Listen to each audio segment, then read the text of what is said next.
Good evening and welcome to Lodi in the World. I am Blaze Misculin, and this is where I talk to local leaders and individuals of influence in the Lodi Valley about what they do, how it affects Lodi, and how Lodi affects the rest of the world. So tonight I have Brittanie Dempsey, who is a local real estate agent and sits on the board for the Lodi Lake Wisconsin Chamber of Commerce. We're going to talk a little bit about um, her role in the chamber, about the upcoming Sip and Shop, and then a little bit about real estate and what's going on in the real estate world and how that affects the Lodi Valley. So thank you for being here tonight. Thank you, Blaze. Okay. So first of all, you're new to Lodi. Yeah, so moved to Lodi in 2016. We're actually in Harmony Grove on one of the channels. It's me and my husband and our 3-year-old daughter and our corgi Gus. Gustafson is his name, actually. He's from Grumpy Old Men. Love that movie. Yeah. I've got to go back and watch that again. Yeah. So yeah, we've been here since 2016. Really, the location is what brought us here. My husband works in Reedsburg still, where we're originally from. So, and then I did work at Madison College on the east side. So it was a nice middle ground, and got into real estate a little over a year ago. I'm with First Weber, Prairie du Sac Lodi office. And still just love the area and absolutely love Lodi and Harmony Grove. And so, yeah. So you are a business owner. Yep.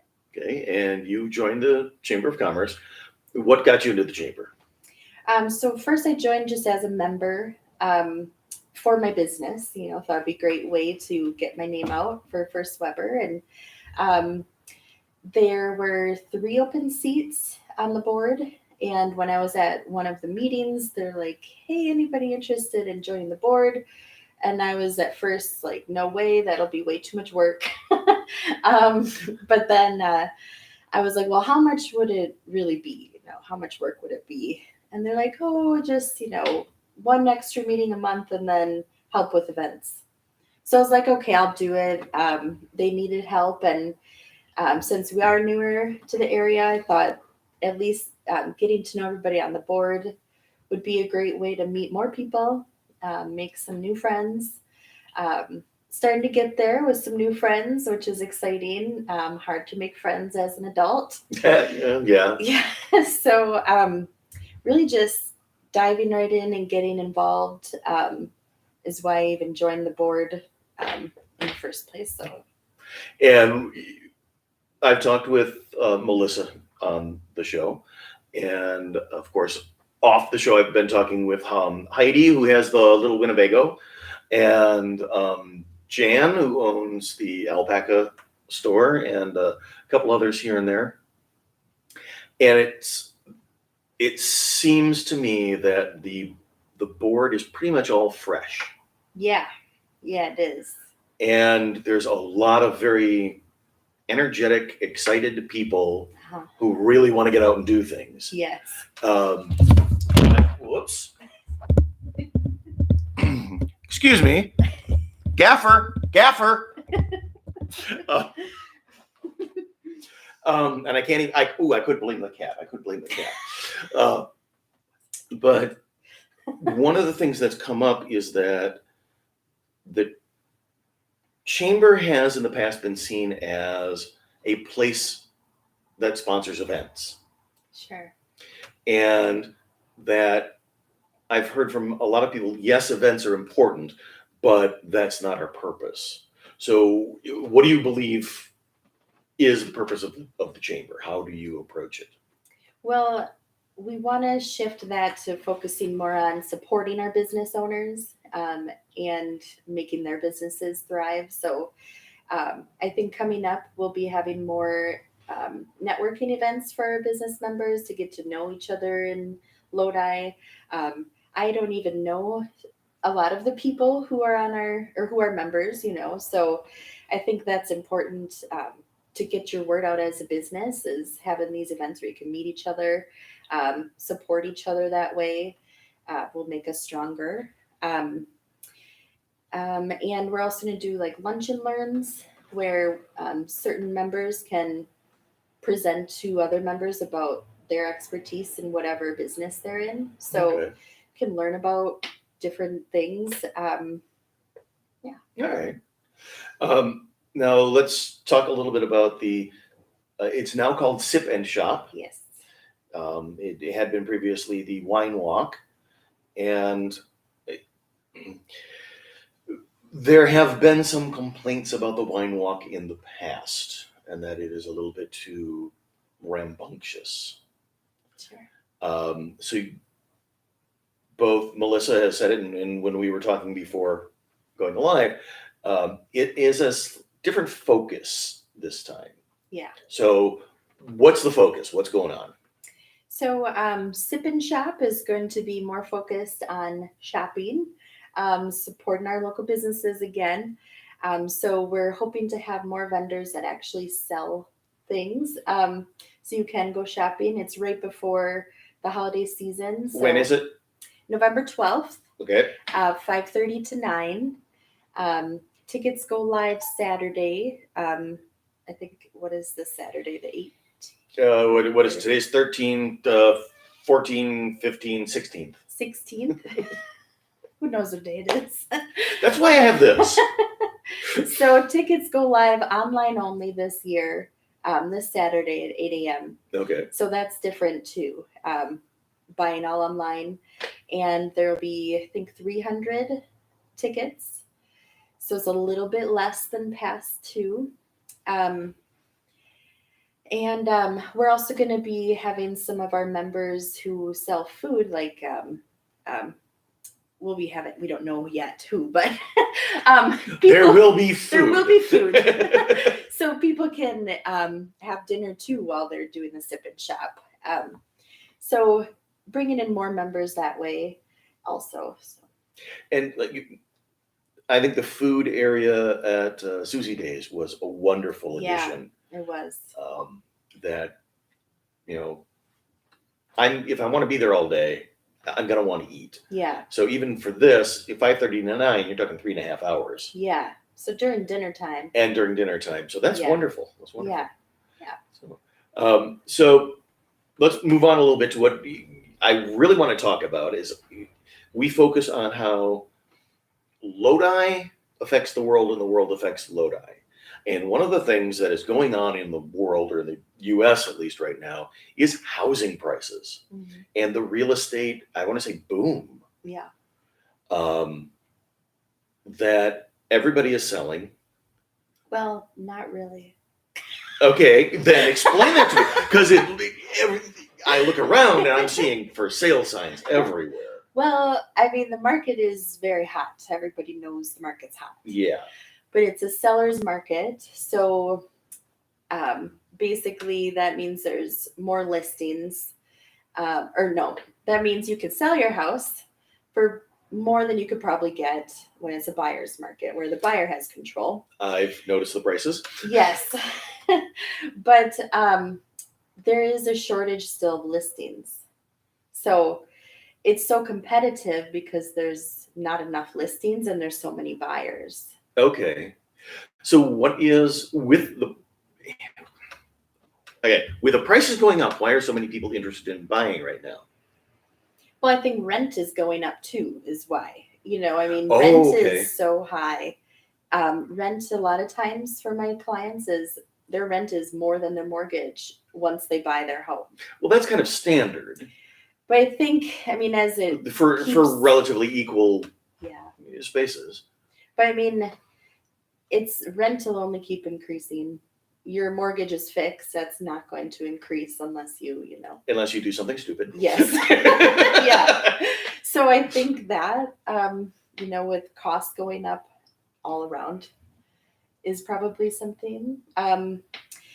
I think people are leaving bigger cities and want to come to more rural areas too.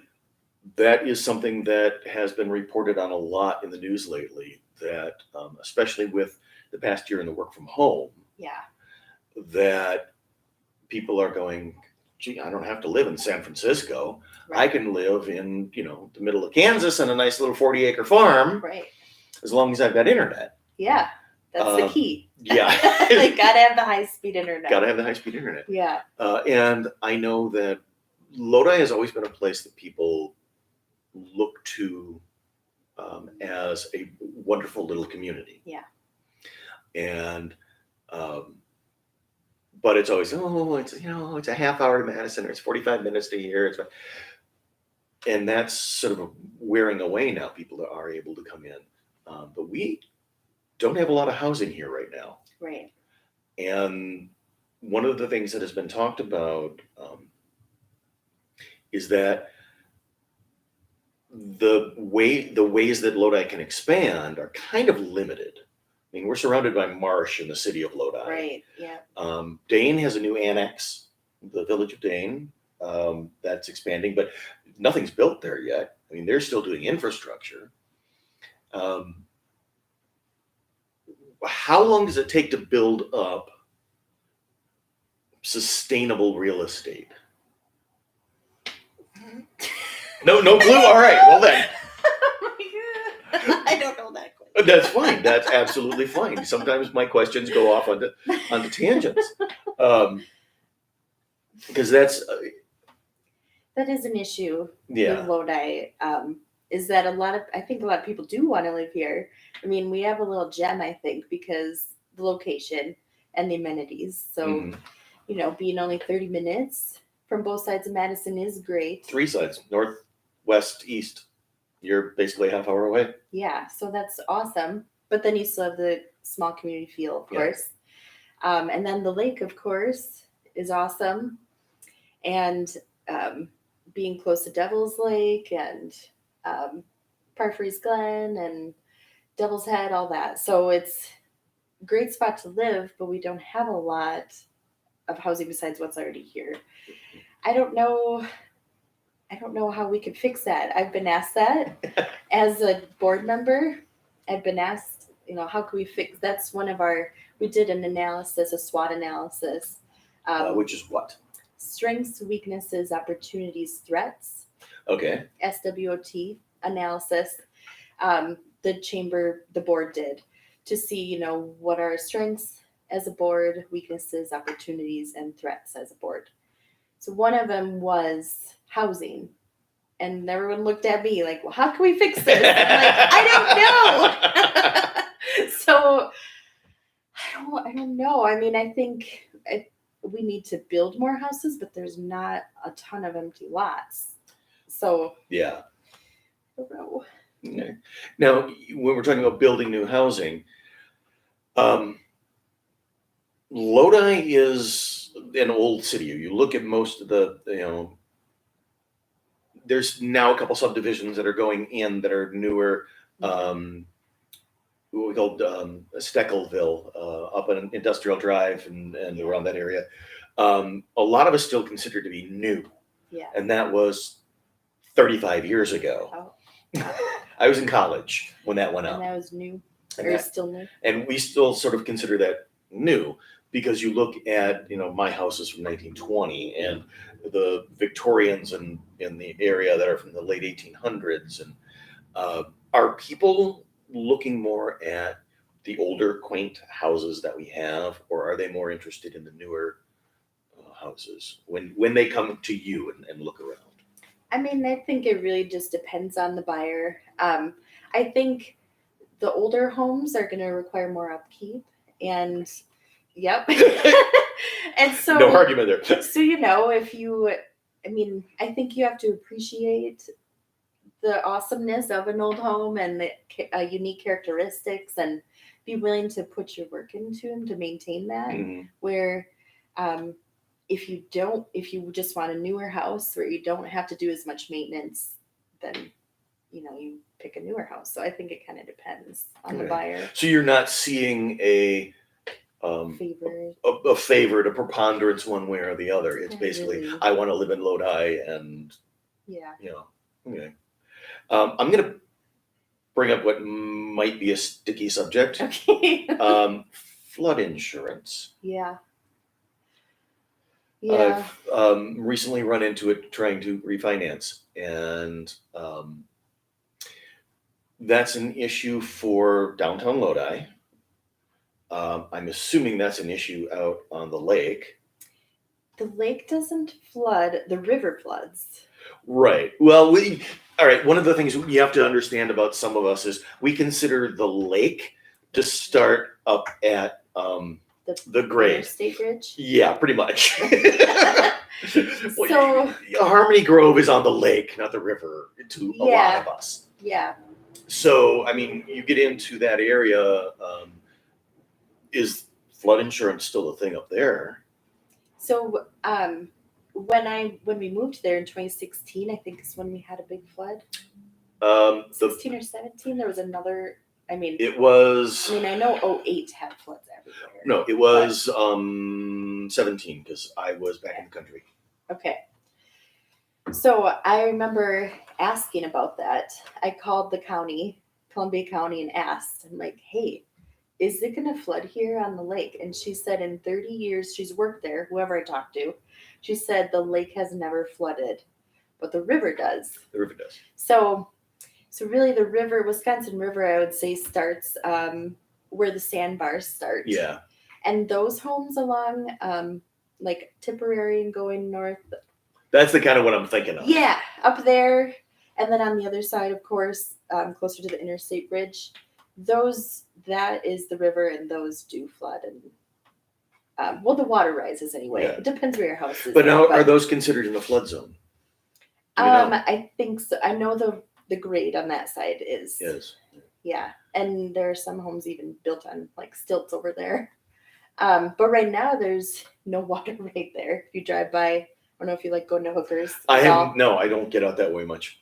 They have great food, by the way. Yeah, we just went there for my husband's birthday last week. You get a free steak on your birthday. Oh, well, hey. So it's free fantastic. advertisement. There you go. Yes. Check it out. Keep my business. But yeah, we drove up there. There's not even water right now where the river is on that side. So it's like it's not even waterfront right now. But then in 2017, those homes did have flooding. So I think definitely there you need flood insurance. I'm not sure about the other side. I haven't sold over there yet. As I know that there are, I've been talking with some people trying to gather information to go, why am I in a flood zone? Right here, yeah. And like we just had a 100-year flood. Actually, according to what I've heard, that was a 500-year flood. Oh, wow. That was considered a 500-year. And my property was dry. Yeah. But that affects the businesses downtown. Yeah. That if you want to sell, I bet. if whoever is buying on a mortgage is now going to have to pay commercial flood insurance, which is outrageous. And the prices are. Yeah. So is there something that can be done through the chamber or through other sources that you know of to help bring businesses into downtown Lodi and into the lakeside and other areas where they're considered in the flood zone? I don't know if there's grants out there like that, maybe, that would help like businesses. I don't know about housing. Maybe businesses, if there's. I'm kind of thinking the businesses, because that's both a realty and a chamber crossover there. Yeah, that would be awesome to look into. I don't know that either. All right. Well, but that's a good thing to look into. Okay. Sure. Well, I am looking into the flood insurance thing since I've had the personal experience now. Yeah. So I may be calling on you for some resources. Okay. Is there anything about the Lodi Valley, and we're talking not just city of Lodi, but if you're not familiar, I consider Lodi Valley being Village of Dane, Town of Dane, Town of West Point, City of Lodi, Town of Lodi. So we basically go from the interstate to Sauk. Sure. Is there anything about this area that stands out from a realty standpoint. Awkward sentence. Hello, you. I mean, I think it's always all about location with real estate. So, I mean, I already talked about being close to Madison, but I think you kind of have it all here. I mean, you have small Okay, community. anyway, We. I know We have it all. I know you're not haven't been here long enough to have a road named after your family, which is the running joke. But we'll consider you're part of Lodi. We kind of have it all here. Like, you have the lake and the parks and Ice Age Trail. I think it's just a great location. So, What are the things that stand out when you're showing houses? What are the things that people go, oh, you have, well, I mean, or you don't have? We'll take it that way also. I mean, I think we do have a great school district. I think that attracts people. People are kind of fleeing the cities and coming to smaller areas. So again, great community. I mean, we're having a sip and shop, but we don't have a ton of shopping, I would say. Which I would love to see the downtown area be booming, kind of like Bear Boo's Square, and all those shops. Like, that's awesome. I would love to see that here. We're seeing a little bit, now I did notice we're kind of bouncing back and forth between Chamber and other stuff. Yeah. I did notice that the Grit has closed. They did? Yeah. When did that happen? Well, when I was going down to the wine bar on Thursday, I noticed it closed. Closed. It is empty. However, someone that worked there said, "Oh, there is someone new coming in." Okay. So a new home, which is they just expanded out, took over like half of the mini mall. That's awesome. They're in for us old timers. They're in the old Coldest building on the corner of the Four Corners. There's a new bling store. Yep, Diana's Bling Boutique. Okay. Sells jewelry. Yep. Haven't been in there myself. Yeah. Yeah. The Mexican restaurant Casa Luna's been booming. That's what I think too. They're doing well. I don't think I've seen a night that it's not full. Yeah. Is there anything else new coming in that you know of? My neighbor does eyelashes, so fake lashes. Yeah. So Lashes by Lindsay is coming into the wellness. Okay. AKA what is the old dime store. The old dime store. So that's a new business that's coming that I know of. So she'll be doing that out of the beautiful renovated space there. But other than that, I don't know of new businesses yet. We just had on Saturday, we had a new chamber member join. Wisconsin Merchandise by Mel, I think. She sells Wisconsin kind of apparel and fun things like that. So she just joined. She doesn't have a physical location. So that's kind of too, people shop online a lot. Yeah. So she's mostly online, but she just joined the chamber. So she'll be doing the sip and shop as one of the stops and be able to buy some of her stuff there too. So yeah. I don't know. Sort of a wrap up as we're getting into the holiday season, and normally I would say that Halloween is too early to be thinking about Christmas, but with all the delays in the supply chain, we kind of have to think ahead now. Yeah, that's a good point. So is the chamber currently thinking ahead about things for the holiday season, be it Thanksgiving, Christmas? No, we're not. Okay. We haven't. I don't think we've talked about that. Yeah, that's something that we should be, telling our members, like, hey, the supply chain is an issue, getting stuff, inventory in. And so, yeah, We aren't doing that, but another thing on my to-do list. that we I'm sorry. probably I'm should sorry. do. Oh, Melissa's going to yell at me this week. Uh, so, anything else that you'd like to share before we wrap up? Yeah, I think if you are looking to buy or sell, just a couple tips maybe. Oh, please. I mean, it is hot still, very hot. So I think if you're looking to sell, especially right now is the time. Economists are saying maybe early next year it's going to maybe taper off a little. No one has a crystal ball though, so we don't know for sure. But that's what I've read, that it might slow down beginning of next year. So if you are looking to list, you probably want to do it sooner than later to catch this hot market. But then buying or selling, it is so hot that you got to be ready. So be ready. What do you mean by that? So be ready if you're buying. If you are ready to buy, make sure you have your pre-approval letter from your lender so that you can write your offer right away. So when something comes on the market, and work with a realtor, I would say, because we are the experts in the area or in the field.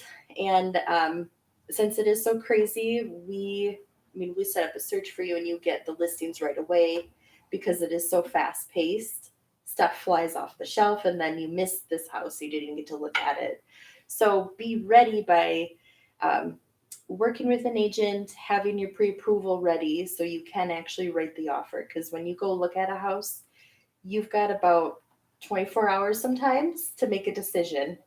Do you like it or not? You have to write like right away. So you got to have everything ready to write the offer.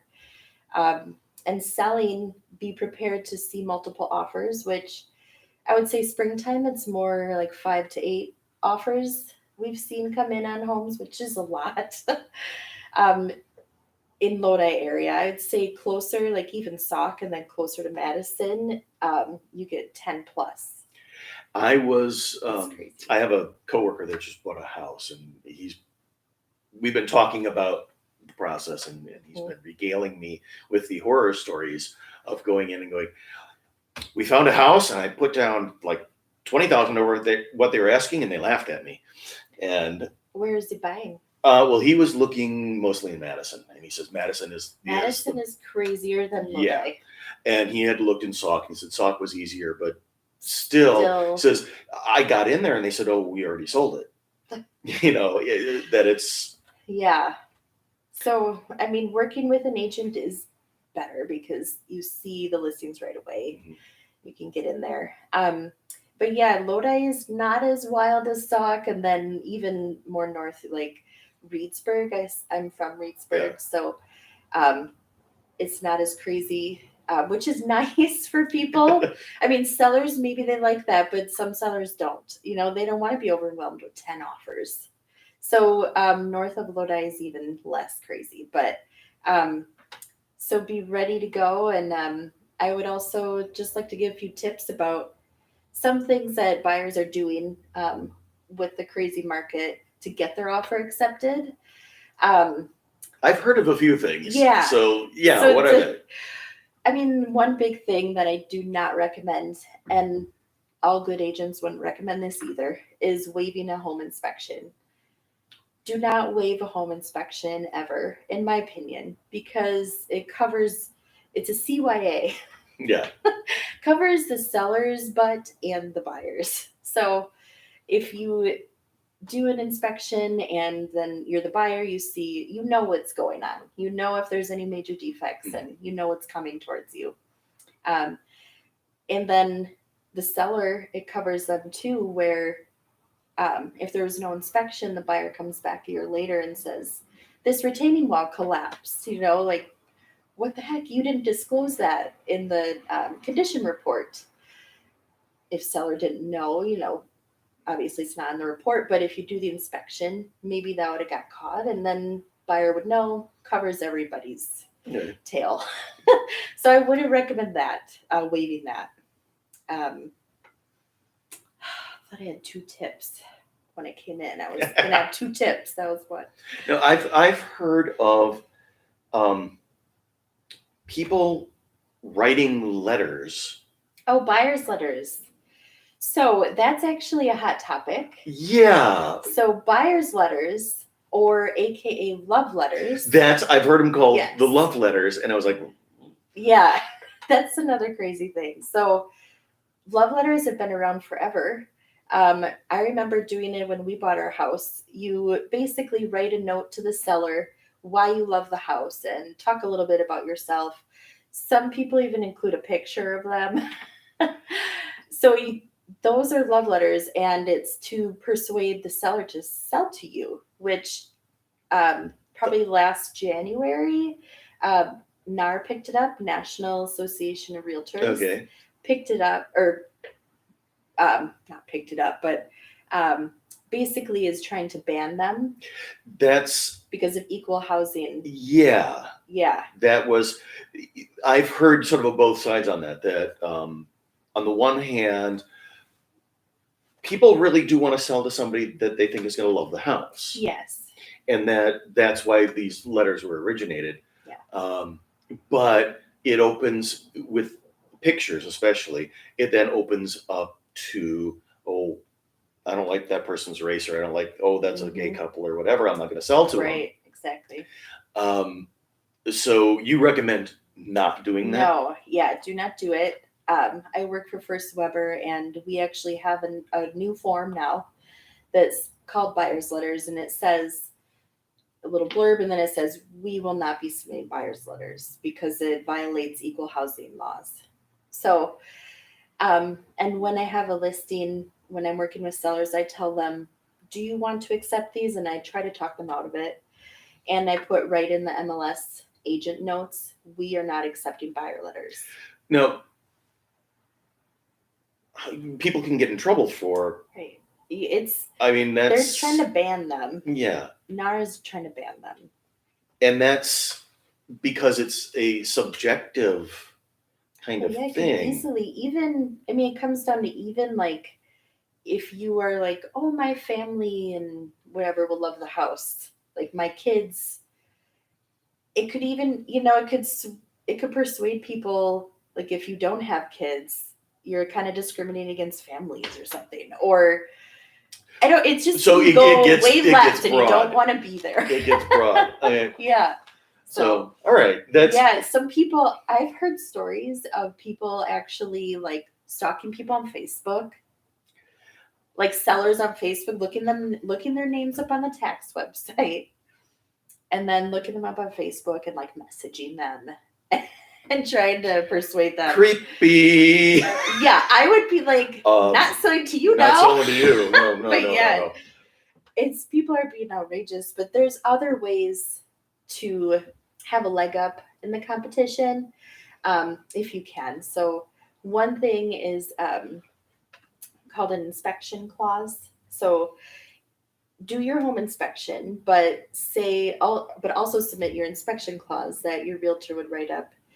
And it says, we are not going to ask you to fix anything above $2,000 or $3,000, whatever you can afford to do. So we still want the inspection, but we're not going to ask you to fix anything up to this amount. So the inspection is more of a letting the buyer know what they're getting into. Yeah. Not where in a buyer's market they could come in and say, oh, you got to fix all that before I'm making a bid. Yeah. So it's saying we want to know what we're getting into, but we're not going to ask you to fix piddly stuff, and that's subject to every person, So that's a good way to get your offer accepted. There's also accelerator clauses, which are really confusing at first until someone told me. So accelerator clause, someone explained to me very well one time, and then I finally got it. So it's even confusing for me. So basically, let's say the house is, they're asking $250, and you're going to go in over maybe $5,000. You'll say, I'm going to go $255, but you include an accelerator clause that says, for every bona fide offer that comes in above my price, $250, I will go up $1,000 up to $270. Okay, so it's sort of an automatic auction, Like eBay. like eBay. I So was gonna say, that is what it's so it automatically pings up to your 270 if it gets that to high. your this max. is my offer. These are the how much I'll bump it. I cannot go past this. Right.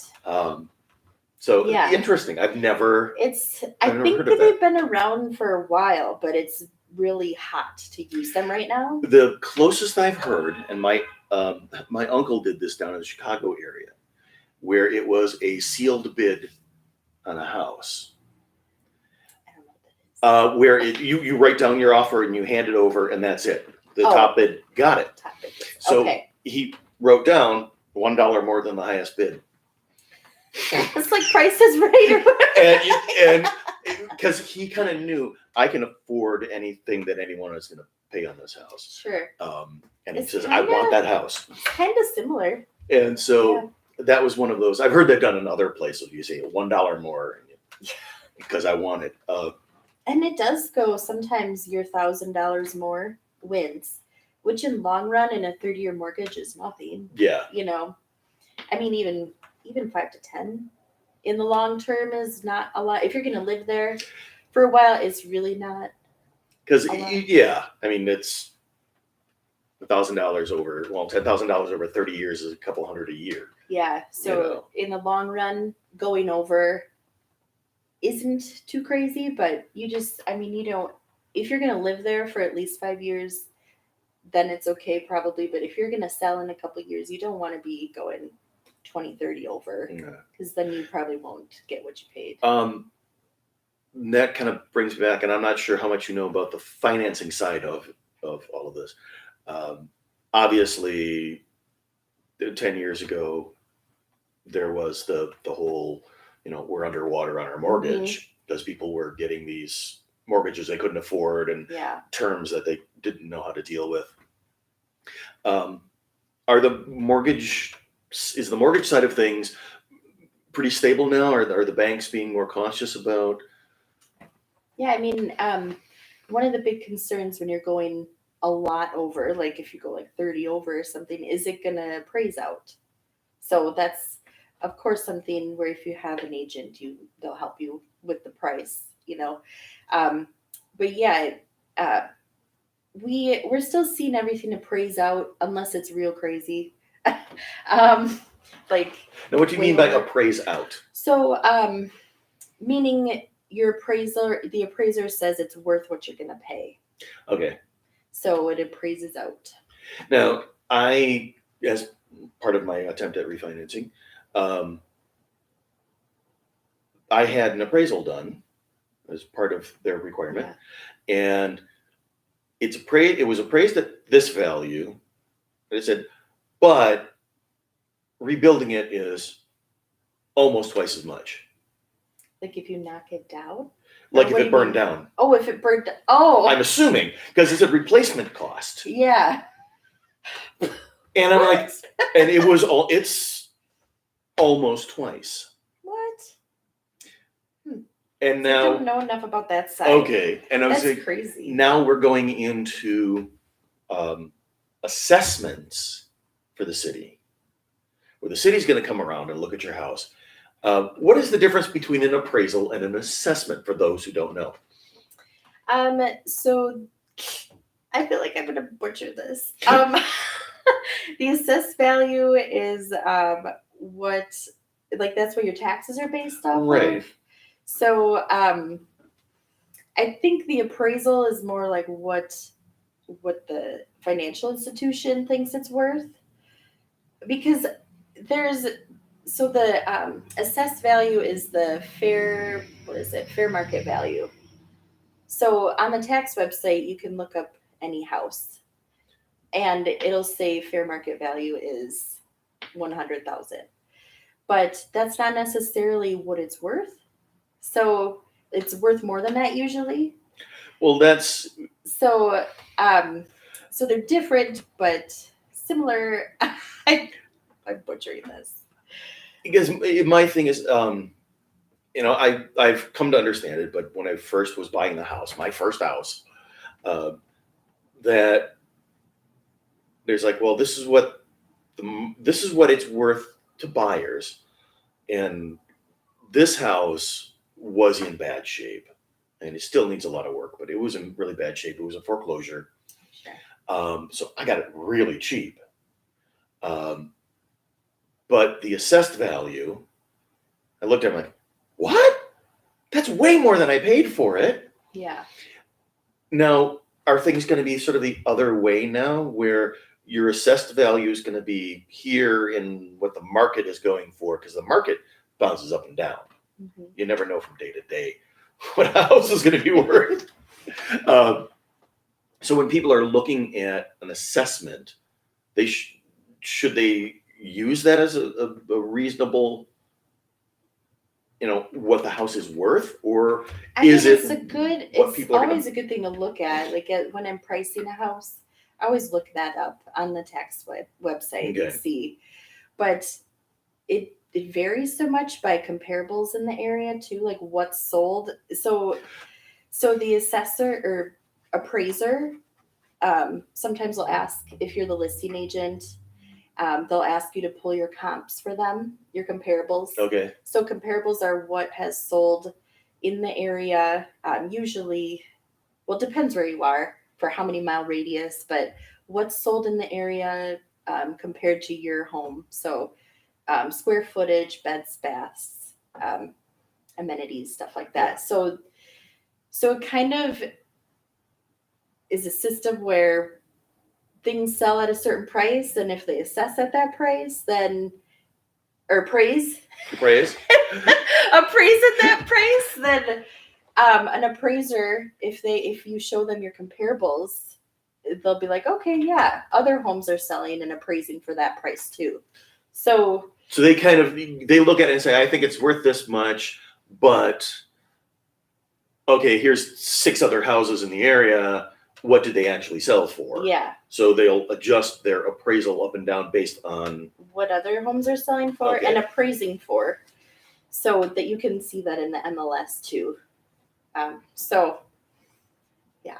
All right. It's an education process here, folks. Yes, I am newer. Okay, so. But I know that a lot of people. I walked into buying this house blind. And there are obviously mistakes that I made. And so I'm like, okay, but, I'm not leaving this house. I'm staying here. This is, you're taking me out of here feet first. So I'm willing to deal with that. Plus and here's the one thing that I think, factors in with some of the people I've been talking about that are moving into places. I'm a carpenter. I'm a painter. Sure. So I walked into this house, and my parents were here looking at it. They went, Mom's like, oh. I said, no. She's got good bones. Everything you're looking at is just ugly. All that can be taken away. Yeah. I mean, we had horrible wallpaper and the old 70s paneling in the office, and I was like, nope, I can fix all of that. Yeah, cosmetic. I can do that. It's cosmetic. So when you go in looking at a house, look at the bones, look at the structure, and go, well, that's ugly wallpaper, but you know what? That's a weekend of just peeling wallpaper and getting a gallon of paint. So that's why you need your inspection. Yeah. See if there's any structural defects. To make sure it's got the good bones and that it's going to be there in 30 years. In 30 years? Yeah. So, or 100. Wow. Is this original brick? This, I don't know. I believe so. That's cool. I like the accent wall of the brick. That's cool. Yeah. I mean, there's a lot of, we won't go into it on camera. Obviously. Taking you on a tour now. Yeah. Place's house. So, well, thank you, Brittanie, for coming here and joining me on this rambling talk back and forth. And thank all of you for watching, whether live or later. You are going to see a little circle over there. Click on that to subscribe every time we've got a new video, either Lodi and the World or Mayor Ann Groves Lloyd's View from 202. You'll get a little ping from YouTube saying, hey, we're live. Over here, you're going to see a little box. It's going to be an intro video to our to Lodi and the World. You can check that out and see what it's all about. So we are out for the night. We will be back again soon. Whoops. I need to find the right button over here. And this is the joy of live.